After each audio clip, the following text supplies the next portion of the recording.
Adler, who's Senior Professional Services Architect at RightScale, and we're going to be talking about basically what it means to advance a cloud initiative within your company. We understand that cloud is new. We've been doing this for several years, so we wanted to share some thoughts and approaches about what it might mean to establish cloud in your company and then nurture it on and help it succeed. So we're going to share the stage here today. We're going to go over a little bit about where cloud stands in the enterprise today, barriers to adoption, perceptions about that. Brian is going to cover some enterprise use cases, and then some suggestions for pragmatic path to adoption. So first of all, we're in the middle of a tidal shift in IT, right? Cloud represents this tidal shift that's changing the way IT is delivered and consumed. It's powered and driven by a number of things, but among them is just the sheer massive number of devices that are accessing content from servers, from whether they're cloud-based or data center.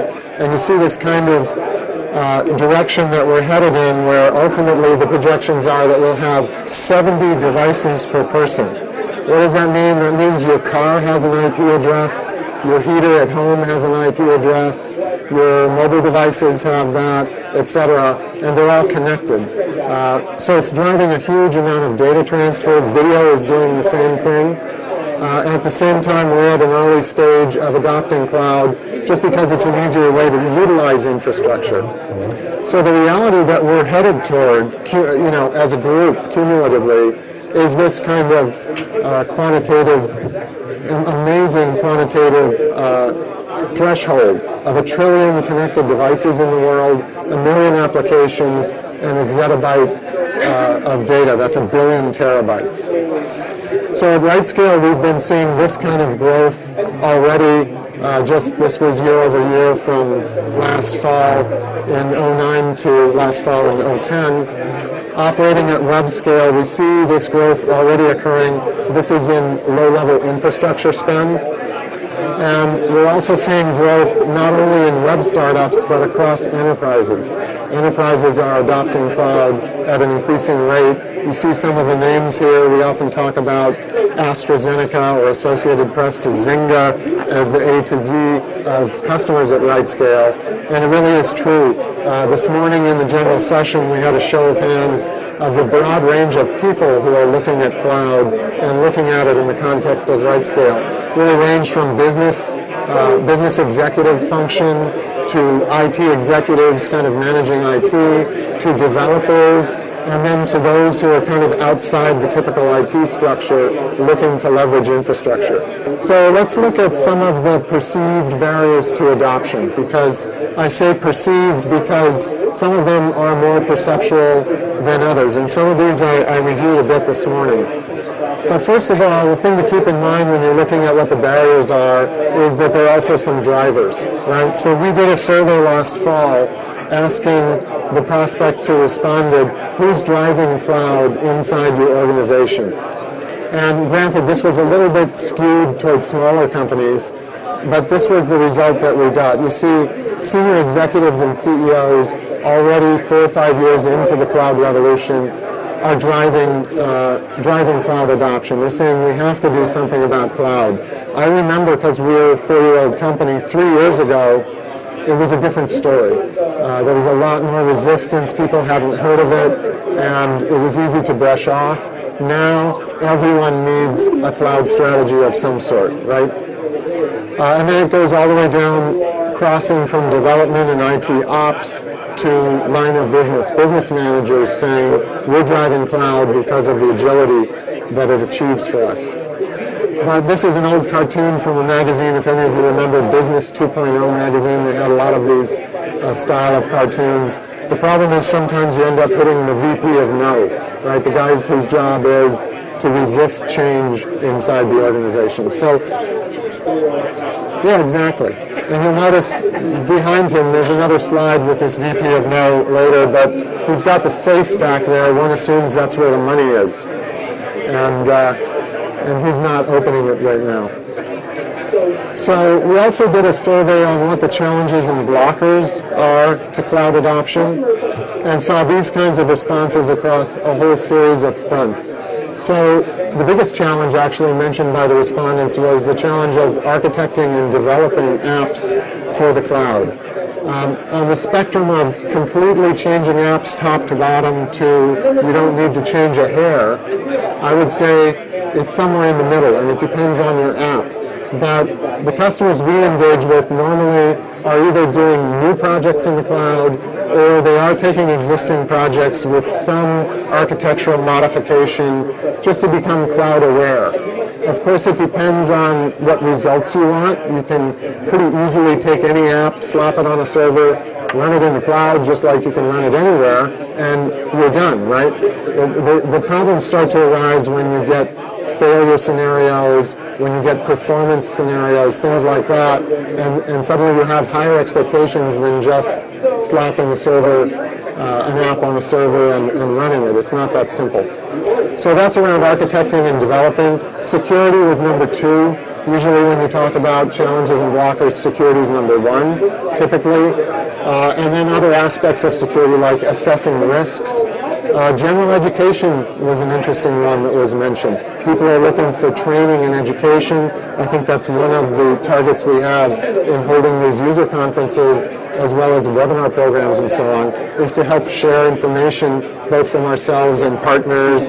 Sometimes we have customers join to share best practices of how they're solving problems. And then all the way through other things. In my book, from what I hear, it comes across these 3 simple cases of challenges or blockers: security, concerns about reliability, and locking. Now, some of this I went over this morning, and I just wanted to reiterate here that we believe the cloud is very secure, and we're increasingly hearing that from customers who say, you know what, we're not that concerned about that. It's more about how we design data flows and what the requirements are around regulatory compliance.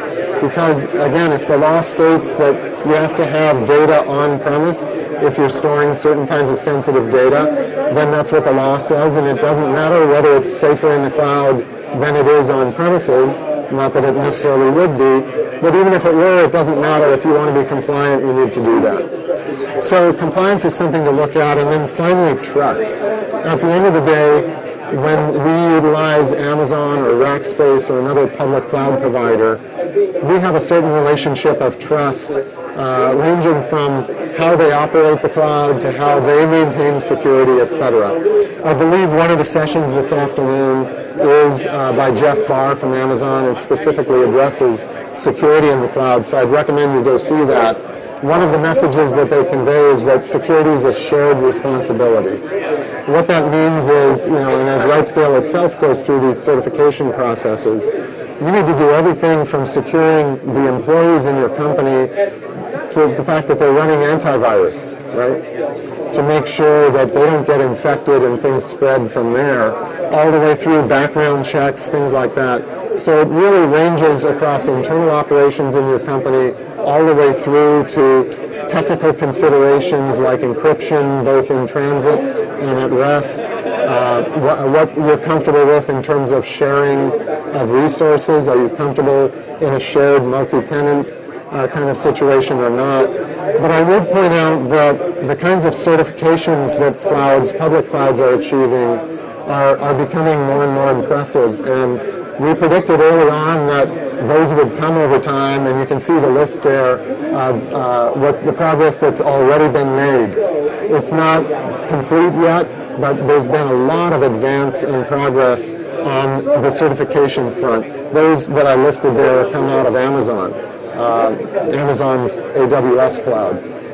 It's also the case, we have 2 partners here today, Eucalyptus and Cloud.com. Sometimes the answer is to run a cloud infrastructure internally, so-called private or internal cloud. That can often meet security needs. And then ultimately wanted to let you all know that we've now started to hire a security team within RightScale whose central job is twofold. On the one hand, it's making sure that RightScale meets all the security requirements that we need to be a trusted partner for others, and then also to consult with customers who are looking for input about how they can design secure solutions in the cloud. So for example, from early days, we helped design one of the earliest HIPAA-compliant solutions for a customer called TC3 Health, running on RightScale and in the cloud. And there are almost as many approaches there as there are different applications. In that case, one of the things we did was help to strip off the personally identifiable information from the records, so they were, I think in your phrase, Henry, de-identified before they went to the cloud. So there are many different approaches there, and we're happy to engage with you. On the reliability front, the cloud is not reliable. As I mentioned this morning, public cloud infrastructure providers get egg on their face much more than any private data center, right? If you run a private data center operation and you've had any outage, would you raise your hand? Yeah, we all admit it. It happens, right? It's just when you're running large infrastructure, it's very visible.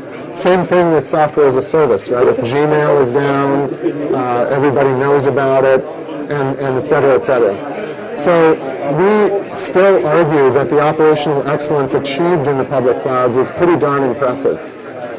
It's been right on with their SLAs. There was one big glitch recently with the EBS outage, but in general it's very impressive, especially when compared with smaller operations. But on the other hand, everything fails. That's just the mantra. You've heard it around here a lot. Everything's going to fail eventually, sooner or later. So it's really about designing with that in mind. And those designs, again, have to fit two things. They have to fit the architecture of your application, and they have to fit your budget. So part of the question here is, how much money do you want to spend to design a solution that can either be hot swappable or warm or swappable on a cold basis? How much downtime are you willing to live with? And at the end of the day, it does come down to design, right? Lock-in is the last one, and I talked about this also this morning, but lock-in comes in different forms. Sometimes, though, it really boils down to you as a customer or us as a customer locking ourselves in. So one of the things I often say about RightScale is, I used to say we eat our own dog food because we use the cloud, we use cloud-based SaaS applications inside the running of RightScale, things like Salesforce.com and RightNow and probably 5 or 6 different SaaS products. Somebody told me I should say we drink our own champagne instead. I do like that better.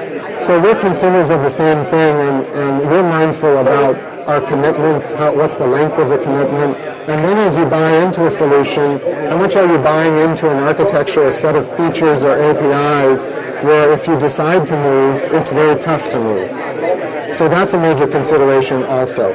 What we do recommend, obviously, most of us have experience with contracts, so keep an eye on, one of the things we feel beholden to as a SaaS company is that when you're paid month by month, and it was a point made earlier by Brian from CrowdFusion, are you seeing the value every month? And if you're not, you can change, right? It puts the vendor under pretty high standard to deliver and continue to deliver.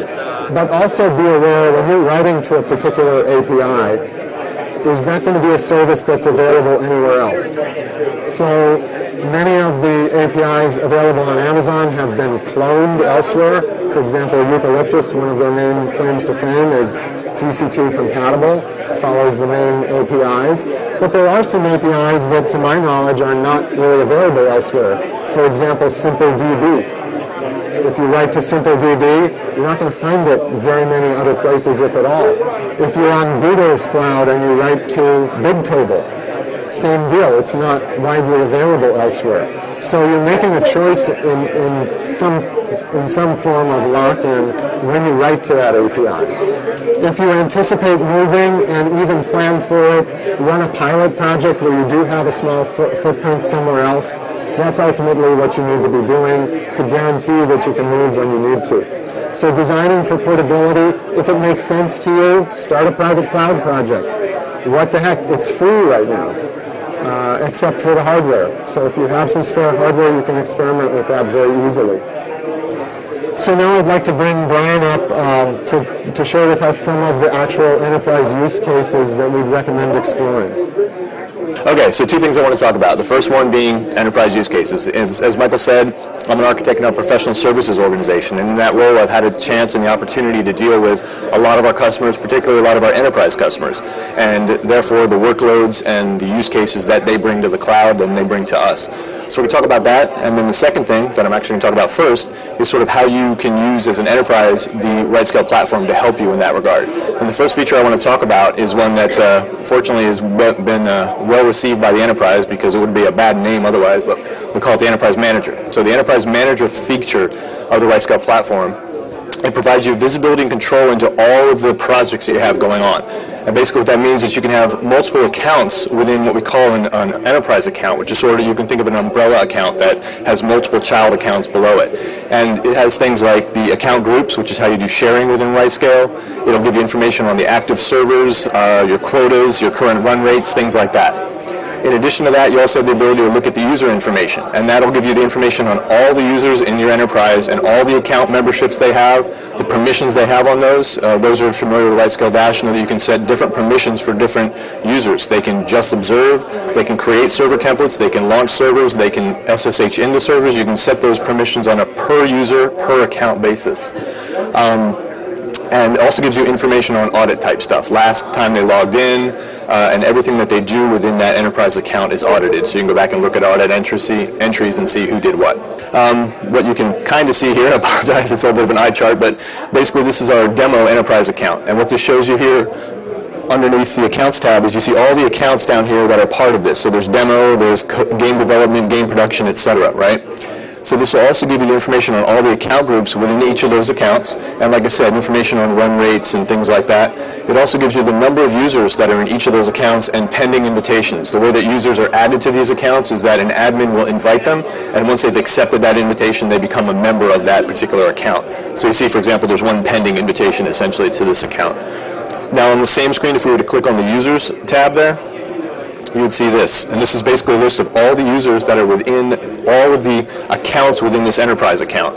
And you see the accounts that they have access to and the permissions thereof, right? So the first 6 or so people have only access to the demo account, but you notice that David down here has access to all 4 of those accounts and different permissions within each of those accounts. So as the enterprise manager, you have the ability to see this and get visibility into who can do what.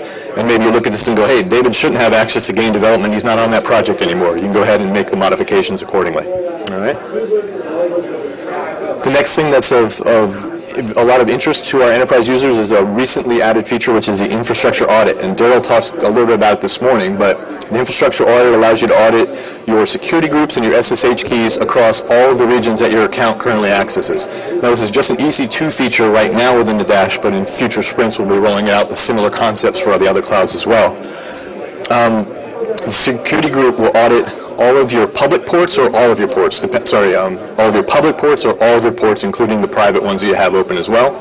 The SSH key will analyze your running servers or all of your servers, depending on how you run it. And up to 10 audits can be stored, so you can have one as a baseline, and the other 9 essentially could be differentials against that, so you can see what changes you've made. Am I making it too restrictive, less restrictive, etc. Okay? And any of these 10 that you have here can be downloaded as either a text file or a JSON file, so that you can import it into some other tool and manipulate it as you need, as you see fit. So again, here's our real fancy demo. Again, screenshots under reports. There's infrastructure audit. I ran an infrastructure audit on all ports for a security group, and I got something that looked like this. What you see on the left is you see the ports that is the port or ports that are open. You see the source of the request that is allowed to get to that port. You see the security group that it is associated with and the cloud that it's associated with. And it's important to remember as well that security groups do not cross regions or cross clouds. An EC2 US East security group has no meaning in EC2 US West. So that's why I have that column there to delineate that for you. And then here you see running servers. I did this in an account where I was saving some cash, so I turned everything off. So you don't see any running servers using any of these currently. But you do see 392 servers in this account are associated with that default group, and if I was to spin them up, they would be subject to those restrictions. So a similar thing for the SSH keys is it just basically lists the cloud that the SSH key is associated with, the name of the SSH key. the fingerprint associated with it, who created it, and how many servers are currently using that particular SSH key. Again, these are all zeros because I had everything shut off in this particular account. All right, so that's sort of how you can use the platform as an enterprise manager. Now I'd like to talk a little bit about some of the enterprise use cases that some of our customers have brought to us. The first one is what we call Lilly called the self-service IT portal. And the concept was, as you can see here, they wanted to have their users have self-service access to a bunch of different application stacks across a bunch of different resource pools. They wanted to be able to fire up a Drupal server, or they want to be able to fire up a SharePoint server, or whatever it might be, by the end user, then that's all they could do. They were basically presented with a few options. They could click, fire up this server, and that's what they would get. The requirements, use only compliant and certified builds. We're not going to talk about that here today. I can answer questions about that at the end or afterwards if you need be, but this is using our right link installer concept for those of you that might be familiar with it. They wanted to be able to access the selected resource pools based on who the person was, what role they had, what groups they were a part of, etc. They wanted to be able to meter everything that happened, and they wanted to be able to easily share those best practices. If somebody created a server template, they wanted to be able to share that with another group, right? And so what the end result was is they came up with what they called the IT vending machine. And what you see here, the first arrow shows the usage for a particular user, as well as usage for all the users within this environment. And then the IT vending machine just presented them a few options. And as a user, as a regular user logging in, a non-enterprise, non-admin user, all I could do was click one of those green buttons, and it would launch the appropriate application stack on a server for me. So this is all that the end user sees, yet the enterprise manager has all the visibility that we saw behind the scenes. Another use case is dev and test, which is a very common one we get from our enterprise customers. And those of you who have done dev and test are probably familiar with a lot of these life cycle challenges here, right? You've got limited shared resources, right? You've got folks that are always competing for these things. The lead time for procuring new resources, if you don't have them, can be very, very long. Weeks or months to get stuff racked and stacked and ready to go. You want to maintain a consistent environment. Your dev and test cycle might be very long, and you might want to keep that in a pristine state so that you can keep iterating through it. But if you have these competing departments within your organization, it's hard to keep that up and running. Similarly, you want to maintain multiple environments in parallel so that you can do that. You can have multiple groups that are doing their own dev and test at their own pace.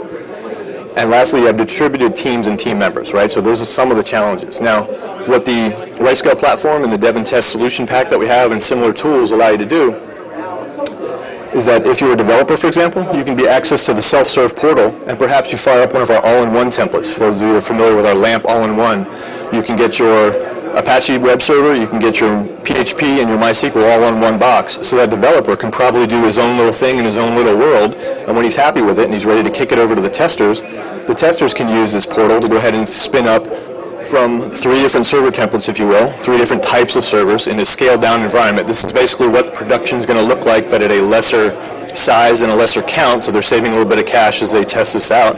And then using these exact same 3 server templates, just in a different configuration, basically more of them, and potentially on larger instance sizes, you can roll out your production environment, okay?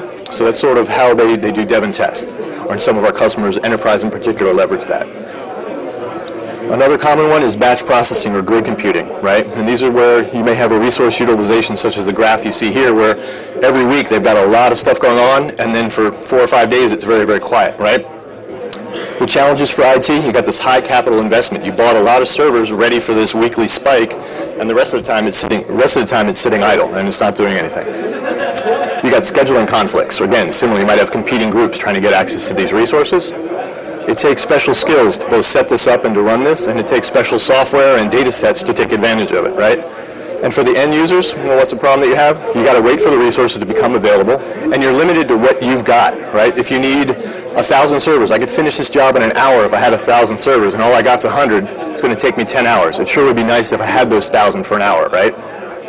So that's where grid computing and our grid solution pack, for example, come into play for a lot of our enterprise customers. In the cloud computing model, resources on demand, that reduces these scheduling conflicts, right? You now have what you need when you need it. Virtually infinite resources. If you need those 1,000 for an hour, you can get those 1,000 for an hour. You're not limited to what you have in your data center.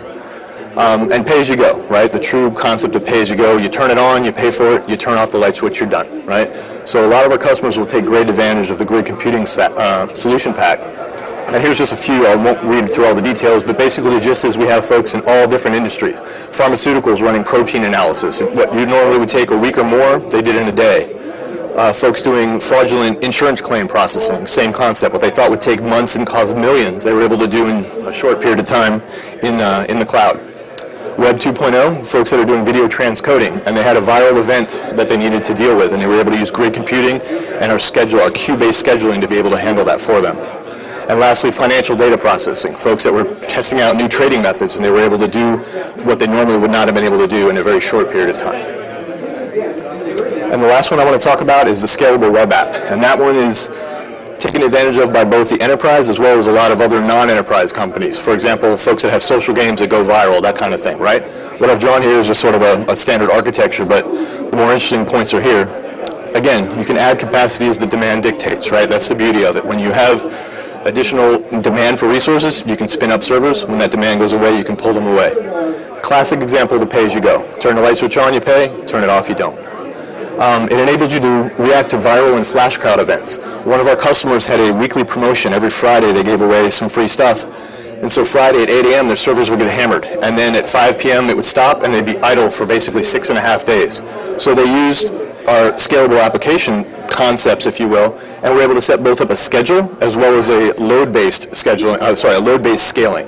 So Friday at 6 a.m. they spun up 10 servers, and then they also had some scaling metrics in place that if those 10 didn't handle the load, they could add additional ones. And then at the end of the day at 5 o'clock, they shut everything down. So they had both scheduled as well as load-based auto-scaling in place.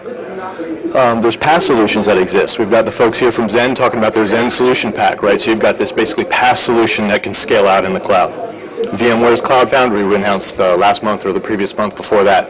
Similar concept. Drop Node.js or PHP or Python or whatever it is you might want to be into that Cloud Foundry, and you've got your own little mini cloud that you can work with. And lastly, hybrid cloud environments. They can obviously scale to take advantage of this. We've heard a lot about hybrid clouds here today, right? Basically the concept of being in the public and the private at the same time and maybe scaling out or into one or more of these environments. Currently, I don't know if you guys, a lot of folks aren't familiar, but Zynga's Z Cloud, right, the big gaming customer of ours, currently the largest hybrid cloud on the planet, and it's all managed and controlled under the RightScale platform, okay? So those are some sort of typical examples of use cases. There's many, but these are probably the 4 or 5 most common ones that we get from our enterprise customers. All right, so with that, I'd like to kick it back to Michael. We'll do the quick mic change. So you want to turn this VP of No into the VP of Go. There's the guy smiling, thumbs up, even with his hairy hands, and he's opened the safe to all the money in the back, right? So this is where we're trying to get here. And the first point is start with visibility, right? So many of you may already have usage of cloud happening in your companies that just isn't visible. I gave the example this morning of the media company in San Diego that had 60 different people using cloud on credit cards and expensing it on their monthly credit card report. So the first thing to do is kind of figure out and inventory the existing infrastructure usage that you have going on. Get those cloud accounts under unified management so that you have some visibility into what's actually being used, who's doing it, etc. Understand the opportunities that are available in the cloud, and I'll talk a little bit more about that. That involves both articulating the needs that are inside your company and proposing solutions, practical solutions for them. And then demonstrate what the solution might involve. And that might involve everything from education to providing references to producing a demo. Demos work like magic, right? And then engage in a project. So some of you may be well beyond this stage, and this may apply to expansion of cloud in your company as much as it implies or applies to starting out with cloud projects. Leverage the available accelerators that are there. We have tons of documentation. So it's also available on Amazon, Rackspace, from Eucalyptus, Cloud.com, etc. But we've got video tutorials, online documentation, a whole bunch of webinars that are available online. I think there are over 60. We've got technical support. Our portal, our support portal is available, as is a knowledge base. And then we have a bunch of educational services, some of which are paid, that are also available for people, as well as professional services. So we can engage on everything from over the internet virtual on-site consulting to premium onboarding to deployment reviews. That means here's what I want to create in the cloud, or I've already created it. I would like some advice on, is it architected correctly, or what are the pluses and minuses, what might I look at improving, to deployment build-outs and HA or high availability assessments. Don't forget that you can also put this TCO calculator to work if you're looking at comparing costs of building stuff in the traditional way versus cloud. I think, to be honest, we still need to update this for private cloud. It's more kind of a traditional internal hosting kind of metric that's used in here. But you can pick different types of applications, ones that have transient load, ones that are steady, etc. And we calculate for you what the costs would be in a public infrastructure versus traditional in-house. And then use this filtering that I talked about earlier this morning. So look at the applications that are candidates for moving into the cloud and apply some sort of requirements filter, right? Which ones are cost sensitive? Most apps are performance sensitive in the sense that nobody wants to run slow apps ever. But what really are the performance characteristics in relation to uptime? What are the security and compliance requirements, and what do you need in terms of reliability, etc. And then try mapping those to public infrastructure, internal cloud, or maybe they're not appropriate to be moved right now. It's a very reasonable decision to say this app just doesn't make sense today to move over. And then in terms of creating a demo, that's something that we can help engage with you on. There's a lot available for free. RightScale has a free edition. Some of the private clouds, both of the private cloud companies, again, Eucalyptus and Cloud.com, have free editions. Amazon now has a free micro instance. It's pretty small, so it may limit exactly what you can do. But in terms of what it would have cost in the past, it's just a few bucks, really, to create a demo that you can promote internally. And I just wanted to give an example of something that we helped IBM do. This is now more than a year old. But we worked with their DB2 division to create an HA version of DB2 running on the cloud using RightScale server templates, etc. And they went and presented this at a European IBM conference. And basically, when they saw this entire middleware stack around DB2 and WebSphere, etc., provisioned in 6 minutes, people's chins dropped because they had never seen anything like that before. And the example is really around the power of a demo, right? It's the power of actually demonstrating and showing what you can do in real time on the cloud. Of course, call us if you'd like some help working on that.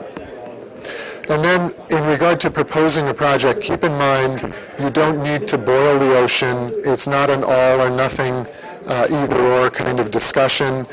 Be rational about it, etc. On any given project, you can probably find arguments for cloud or against cloud. We all know the massive drivers and benefits of cloud, again, around agility, cost reduction, reliability, and implementation of best practices, in other words, replicatability of best practices. But choose your shots, right? Choose your battles there. Usually, biting off a small project is a great way to get started as a proof of concept. And we have something that we call VIP accounts, which are really full RightScale, all of the bells and whistles of the full enterprise RightScale, available for a limited time for free, so that you, for exactly this purpose of defining a demo, proposing a project, and being able to demonstrate that it really works. We also have a number of solution packs. These are cloud-ready solutions that are pretty much plug and play. You can push a button and run either componentry or full applications. And the good part is they're all customizable. That means you basically have access to the source code of the scripts that operate the software. And it means that if you do need to change something or modify something, you can definitely get in under the hood and do so. Don't hesitate to use reference customers. This is just a small selection. We're happy to provide references for you if you like, but there are a lot of customers, some of them are in the room here, who are have already established and proven really good working cases in the cloud, case studies, etc., and they'd be happy to share with you. So key takeaways, again, of what we're trying to provide in establishing the value of cloud and promoting cloud within an organization. Dynamic runtime configuration with control over that. Automation, failure resiliency in your designs. Creating an easy on-ramp, easy way to get onto cloud quickly, in a portable fashion so that you retain freedom of choice. And portability can mean everything from using different partner software to using different cloud infrastructures, be they public or internal and on-premise. And then ultimately, remember that you need to retain visibility into all this at an enterprise level. You need to know what's being run, by who has permission to do what, and what costs all of that is incurring down to a pretty granular level. So those are the key takeaways we'd like you to carry with you as you go into promoting cloud.